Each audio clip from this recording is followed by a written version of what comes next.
Hello, good evening, नमस्कार। कलकत्ता में जो ट्रेनी डॉक्टर के साथ रेप और मर्डर हुआ है, उससे सारा देश स्तब्ध है। हर जगह प्रोटेस्ट हो रहे हैं।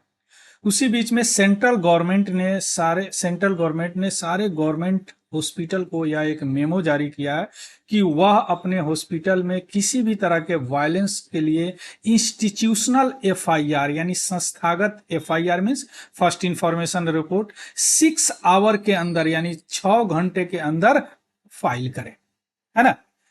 यानी centre ask head of the government hospital to file the institutional FIR within 6 hour of incident of violence.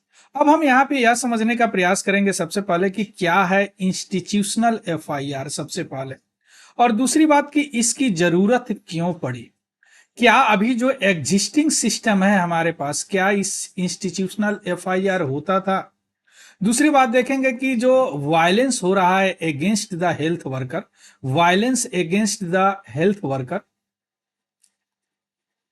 VAHW, उनके लिए क्या क्या प्रावधान है देश में इंटरनेशनली लेवल पे, और WHO का कुछ हम यहाँ पे जो वायलेंस अगेंस्ट हेल्थ वर्कर है उसके कंडीशन के बारे में भी चर्चा करेंगे, जिससे ओवरऑल आपको समझ में आ जाएगा कि हेल्थ केयर का क्या कंडीशन है, नॉट इवन इन इंडिया बल्कि वर्ल्ड लेवल पर। चूंकि WHO का भी एक यहाँ पे रिपोर्ट, यहाँ पे उनका एक जो preventing violence against the health worker है उसके बारे में भी चर्चा करेंगे। चलिए शुरू करते हैं न्यूज से।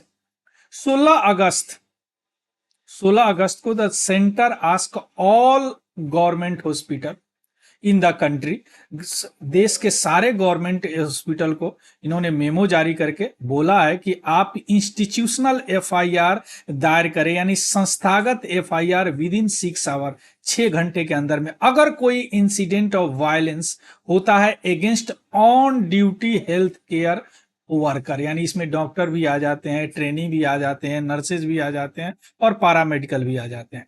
यह मेमोरेंडम इशू हुआ है ministry of health and family welfare central का। क्यों? क्योंकि अभी नेशन वाइड प्रोटेस्ट चल रहा है डॉक्टरों का। क्यों? क्योंकि रेप और मर्डर हुआ है 31 ईयर्स ओल्ड जूनियर डॉक्टर का कलकत्ता के आरजी कर मेडिकल कॉलेज एंड हॉस्पिटल में। क्लियर? तो इसीलिए इन्होंने यह जारी किया। अब हम यहां पे समझेंगे कि क्या होता है इंस्टीट्यूशनल एफआईआर, है ना।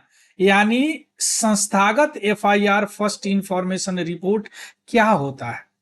चलिए, इसकी क्यों जरूरत पड़ी, वाई इंस्टीट्यूशनल एफआईआर।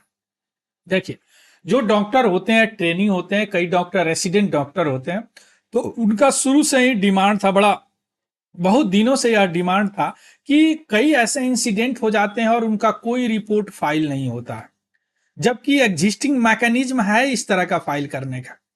इसका कारण क्या होता है कि बहुत सारे केसेस में होते हैं जो रेसिडेंट डॉक्टर या तो अपनी एजुकेशन कंप्लीट कर लिए या उनका जो भी टेन्योर है वह कंप्लीट करके चले जाते हैं। अब दूसरा कोई आ जाता है। अब क्या होगा, संस्थागत एफआईआर में क्या होगा कि अगर किसी डॉक्टर यानी हॉस्पिटल वर्क हेल्थ वर्कर के साथ कुछ होता है तो उसको हॉस्पिटल खुद एक संस्था में अपना एफआईआर फाइल करेगा। अब इससे क्या होगा कि अगर वह डॉक्टर कहीं चला भी गया तो यह एफआईआर से आगे कार्रवाई हो सकता है ना। मींस ओरिजिनल कंप्लेनेंट जो है, ओरिजिनल जो कंप्लेन किए वो तो बहुत सारे केसेस में क्या होते हैं, रेसिडेंट डॉक्टर में कुछ दूसरे हॉस्पिटल में चले गए अपने एजुकेशन कंप्लीट करने के बाद, या उनका टेन्योर समाप्त हो गया, है ना। दूसरी बात यहाँ पे प्रॉब्लम इंडिया में यह आती है कि पब्लिक हेल्थ जो है वह स्टेट का सब्जेक्ट है, तो उसमें सेंटर ज्यादा इंटरफेयर नहीं करता लॉ बनाने में। लॉ केवल स्टेट, यहाँ 3 सब्जेक्ट है ना, स्टेट लॉ जिसमें स्टेट सब्जेक्ट जिसमें स्टेट लॉ बना सकता है, कनकरेंट और सेंट्रल, है ना। तो इसमें केवल स्टेट बना सकता है, इसमें कंकरेंट में दोनों बना सकता है, सेंट्रल में सेंट्रल बना सकता है। अगर इसमें सेंटर को थोड़ा सा सेंट्रल का जो लॉ होगा उसको ज्यादा महत्व दिया जाएगा। क्लियर? तो हेल्थ केयर, तो violence against the health care worker यानी VAHCW। क्लियर?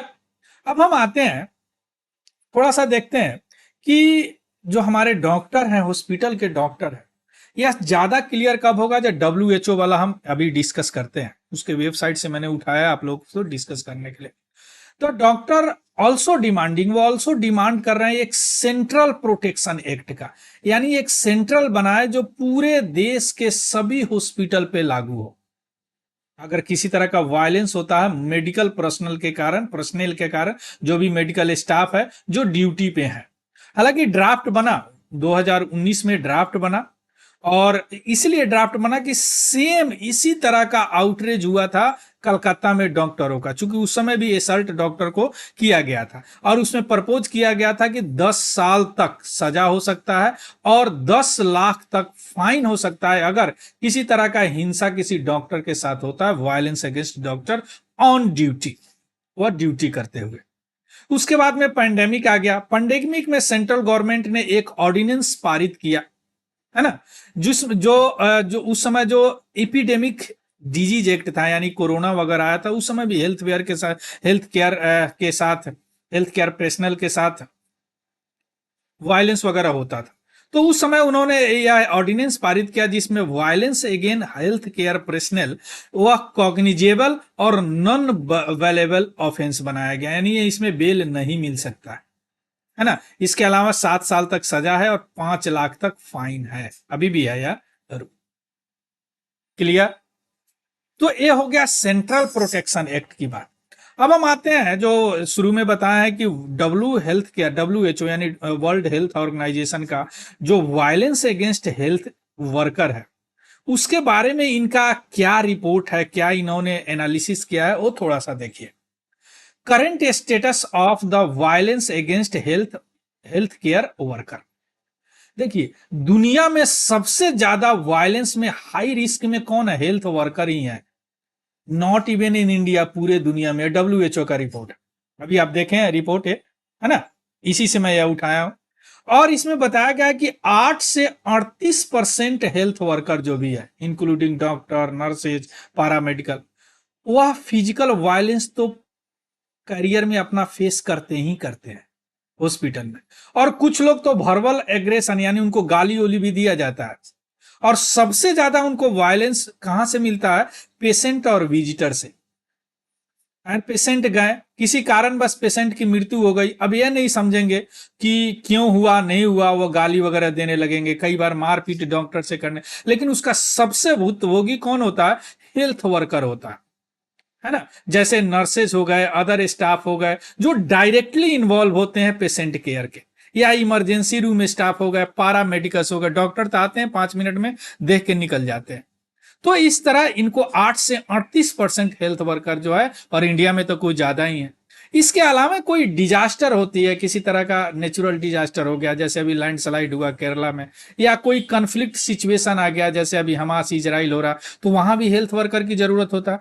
तो वहां पे भी वह कलेक्टिव यानी सामूहिक रूप से टारगेट उन्हीं को बनाया जाता है, और पॉलिटिकल वायलेंस भी उनके साथ होता है, राजनीतिक वायलेंस भी होता है उनके साथ।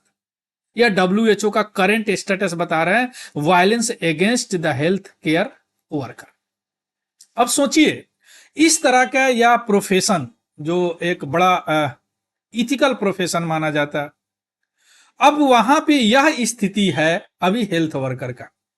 अभी घटना देख ही रहे हैं, कई घटना आप लोग देखे होंगे, न्यूज में पढ़े होंगे। अब हम आते हैं कि इसका प्रभाव क्या है, कॉन्सिक्वेंसेस क्या होंगे इसको VHCW का, है ना। ये भी WHO ही बताया है।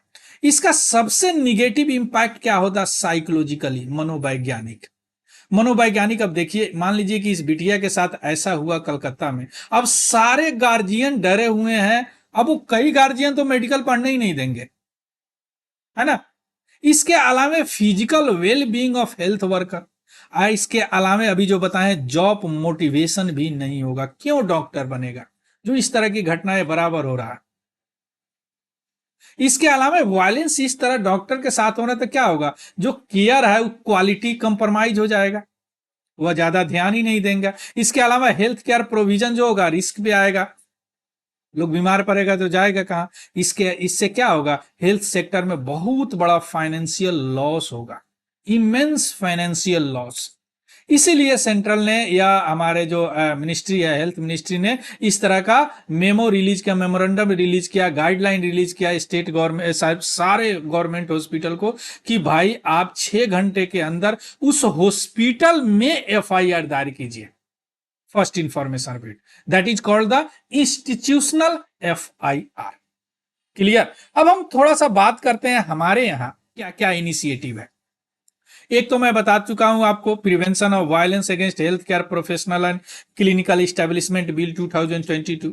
इसके अलावा इपीडेमिक डिजीज अबेटमेंट एक्ट 2020, इसमें इपीडेमिक सिचुएशन में किसी तरह का अगर किसी हेल्थ केयर वर्कर के साथ होता है तो कॉग्निजेबल और नॉन अवेलेबल ऑफेंस है। इसके अलावा बहुत सारे हमारे यहाँ स्टेट है जिनका अपना अपना भी एक इस तरह हेल्थ वर्कर को वायलेंस से बचाने के लिए, जैसे केरला है, शायद महाराष्ट्र में भी है इस तरह का रूल, जैसे Kerala health care service person and health care service institutional prevention of violence and damage of property amendment act 2023। इसके अलावा ग्लोबली लेवल पर, वैश्विक लेवल पर WHO, ILO, international labour organisation है ना, ये लोग भी एक फ्रेमवर्क बनाए हैं, framework guideline for addressing workplace violence in the health sector. तो ये है इंटरनेशनली लेवल पर, स्टेट लेवल पर, सेंट्रल लेवल पर जो इनिशिएटिव है violence against health care worker. Clear. So this is all about the news. इसका PDF हमारा टेलीग्राम चैनल है तिवारी जनरल स्टडी, उस पर आपको मिलेगा, वहां से उसको देख लीजिएगा और उसको भी ज्वाइन कर लेंगे। अगर इंफॉर्मेटिव लगा हो, कुछ सीखे हैं इसे, तो प्लीज लाइक शेयर सब्सक्राइब, और किसी तरह का कोई डाउट हो तो प्लीज कमेंट जरूर कीजिएगा। So thank you, have a good day and happy learning. Thank you very much.